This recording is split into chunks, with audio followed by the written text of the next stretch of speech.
So, nanguha ako ng ano guys, yung seedling ng itong bulaklak na ito. Hindi ko alam kung ano yung tawag sa bulaklak na ito. Kasi doon sa nilinisan ko guys, doon ko siya ilalagay, doon ko siya isisidling kay para hindi makita yung sa kusina namin guys ba. Kasi yung kusina namin wala na yung ano ba, wala na yung double door na pang ano, yung tawag yung hindi makapasok yung langaw at saka lamok.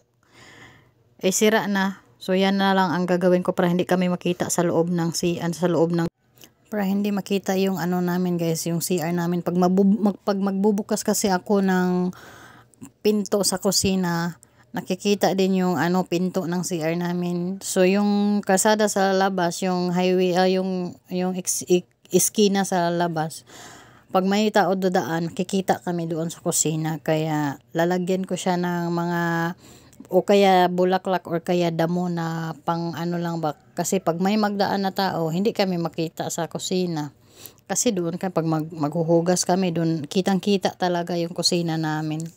Hindi kami pwede magbukas ng kusina kaya nakakailang naman kung lagi kang magbubukas nakabuwangwang yung ano mo. So kaya sinasadya ko siyang lagyan ng yung ganyan na mga bulaklak o kaya mga matataas na damo para pag may dumadamaan, hindi kami makikita. Hindi kami maiilang maghugas ng plato nang nakabukas yung pinto. Kasi minsan guys, nagbubukas ako ng pinto kasi sobrang init. Walang hangin ba. Gusto ko yung mahangin kunti. So ayun guys, yan na inaano ko na lang yung ano, yung bulaklak. Tsaka mamaya doon ko yan itatanim doon sa likod, andun sa dinamuhan ko ba. Para sa susunod na araw, ano na yan siya. Ano na yan, may mga seedling na yan, pwede na yan siyang itanim.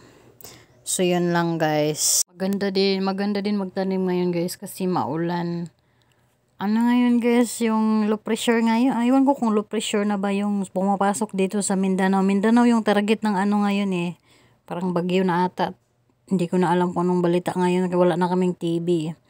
Ewan ko kung bagyo ito or ano. Basta LPE pala. Dalawang LPE ang papasok ngayon sa Mindanao. Kaya keep safe tayo lahat taga Mindanao.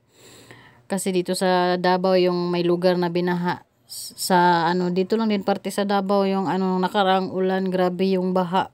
Ang daming nabahaan na bahay. Diyos ko.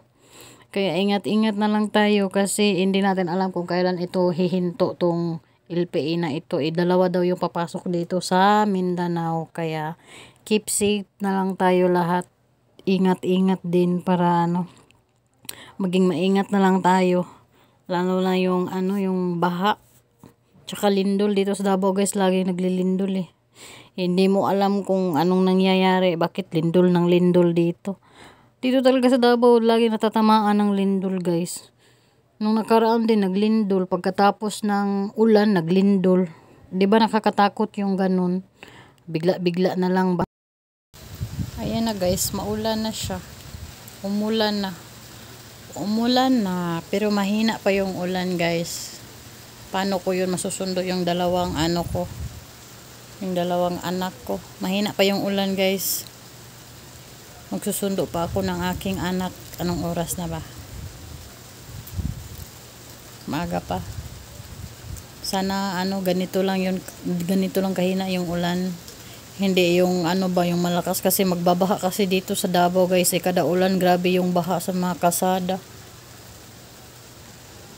Ayan na siya. Maulan-ulan na. Umaambon na.